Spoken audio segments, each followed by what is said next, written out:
Blue 42. Huh. The hike.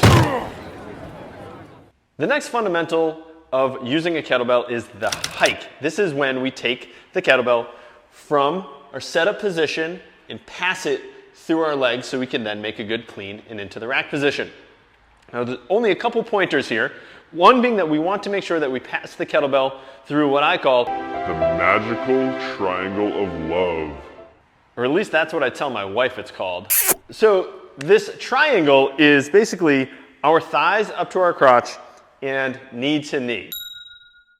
With the hike, we want to make sure that we're passing the bell up above our knees so we're not rounding our back. We want to pass it through our hips so we're not standing up tall, and then we're not using our back to clean it and get it into that rack position. So a good hike will look like this.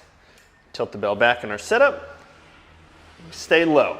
So we're not standing, we're not going really low, up and make an efficient, strong clean. From here, you can do anything you want. And if you're struggling to make good hikes, watch this next video where we go over some mobility and strength drills to help you improve.